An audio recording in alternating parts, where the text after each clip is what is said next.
ఇలా చేస్తే మంచిగుండదు.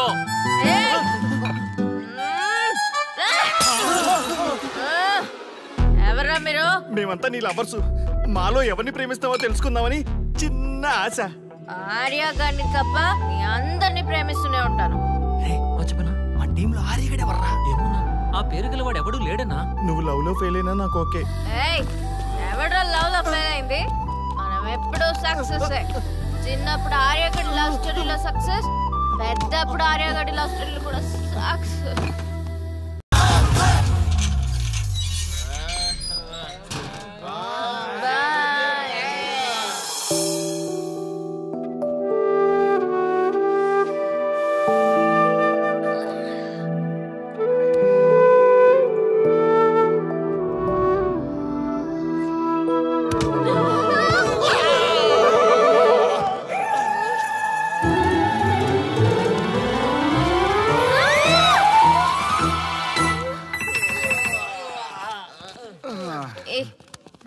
శ్రీముఖి కమాన్ యార్, టెల్ యువర్ లవ్ స్టోరీ. నీ లవ్ స్టోరీ పైనే మా ఎంటైర్ లైఫ్ డిపెండ్ అయి ఉన్నాయి. అది వింటే కానీ మా ఫ్యూచర్ ఏంటో తెలియదు.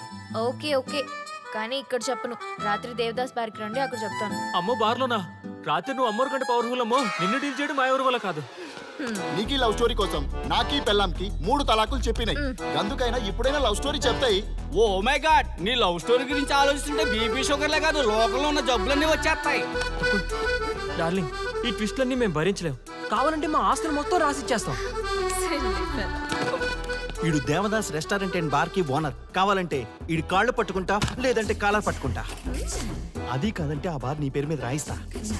అసలు నీ లవ్ ప్రాబ్లం ఏంటో చెప్పమ్మా. చెప్పమ్మా ప్లీజ్, ప్లీజ్. ఓకే ఓకే, చెప్తాను.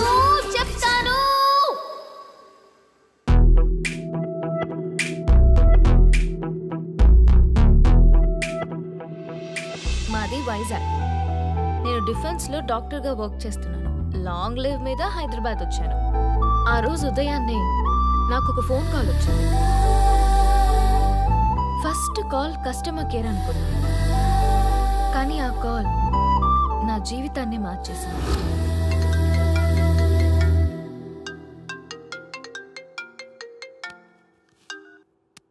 హలో, ఎవరు? మేమెవరో నీకు అనవసరం. మేం చచ్చిపోతున్నాం. ఆ విషయం చెప్పడానికి నీకు ఫోన్ చేశాం. మీరెందుకు చనిపోవాలనుకుంటున్నారు? ఇక్కడ బ్రతకాలంటే అసహనంగా ఉంది. ఇక్కడే కాదు, ఈ భూమి మీద ఎక్కడ బతకాలన్నా చాలా అసహనంగా ఉంది. అసహనం ఆ మాట అంటే అసహనంగా ఉంది. మీరంతా ఏ విషయంలో అసహనంగా ఫీల్ అవుతున్నారో ఐ డోంట్ అండర్స్టాండ్. అర్థమైతే నువ్వు కూడా మాతో చస్తావా?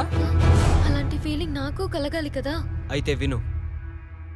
తమ స్వార్థ ప్రయోజనాల కోసమో, సినిమా ప్రమోషన్స్ కోసమో, రాజకీయ అవసరాల కోసమో సడన్ గా దేశభక్తి అసహన రూపంలో ప్రదర్శించే వాళ్ళ దేశభక్తి గుర్తుకు వచ్చి, కులమతాలను సంతృప్తిపరిచే వాళ్ళ దేశభక్తి గుర్తుకు వచ్చి, బాధ్యత గల పౌరులమంటూ దేశం మీద బురద చల్లే వాళ్ళకి బుద్ధి చెప్పడం కోసమే, అవసరం లేకపోయినా దేశం కోసం ద్రోణప్రాయంగా ప్రాణత్యాగం చేసే వాళ్ళు కూడా ఉన్నారని తెలియచెప్పడం కోసమే మా ఈ ప్రయత్నం.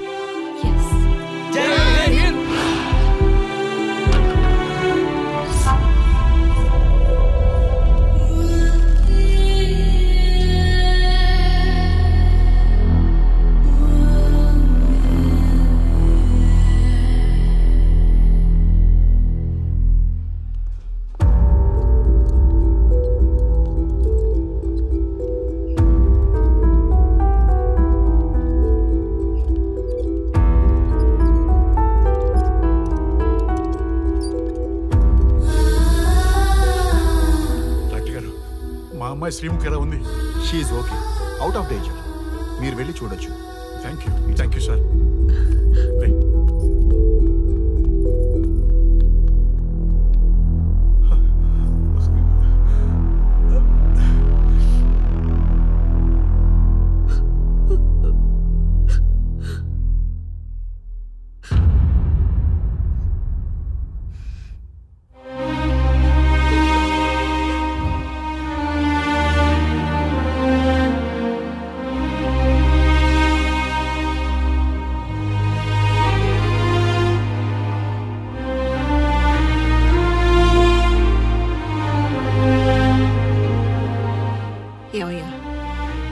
మనం గెలిచి ఓడినట్లా, ఓడి గెలిచినట్లా?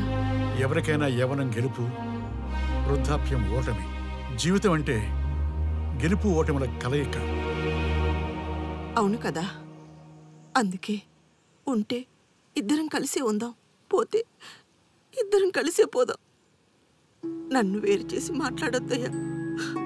మనకి పెళ్లి చేసింది కలిసి జీవించమని, గెలుపులోనా ఓటమిలోనా అని కాదుగా. ఆడవాళ్ళకి యవ్వనంలో భర్త తోడు, ముసలితనంలో పిల్లల తోడు కావాలి. మగవాళ్ళకి గెలుపులో లోకమే తోడుగా ఉంటే, ఓటమిలో మాత్రం ఒక్క మరణమే తోడుగా ఉంటుంది. గురువు తోడు కావాలి. థ్యాంక్స్ గురూజీ. చావులో కూడా ఆది దంపతులంటే మీ తోడు దొరకడం నా అదృష్టం. అందరూ చచ్చిపోవడం అంటే అజ్ఞానం అంటారు, చావులో కూడా ఇంత జ్ఞానం ఉందా? ఎవరమ్మా నువ్వు? చావుకి పరిచయాలు అవసరమా? నీకు అవసరమే. బిడ్డ చనిపోతే ఆ తల్లిదండ్రులు ఎంత బాధపడతారో నీకేం తెలుసు? ఈ జీవితం నీది కాదు, మీ తల్లిదండ్రులది. చనిపోయే అధికారం నీకు లేదు. మరి మీకుందా? జీవితాంతం తోడుగా ఉంటానని పెళ్లిలో ప్రమాణం చేశారు కదా, కనీసం మీ భార్య ఉన్నంత వరకైనా బతకండి, ఆ తర్వాత మీ ఇష్టం. ఎవరి కోసం బతకాలమ్మా? నా కోసం, నా జీవితం కోసం. కడుపున పుట్టిన పిల్లలే కాదన్నప్పుడు బయట దానివి నువ్వు, నీకోసం. ఓ సంతేనా? ఈ రోజు నుంచి నేను మీ మనవరాల్ని, ఈ పంచభూతాల సాక్షిగా చెప్తున్నాను, మిమ్మల్ని దత్తత తీసుకున్నాను. ఇప్పుడు చెప్పండి అమ్మమ్మ, తాతయ్య, కలిసి చద్దామా బతుకుదామా? బతుకుదాం. అందరం కలిసి బతుకుదాం.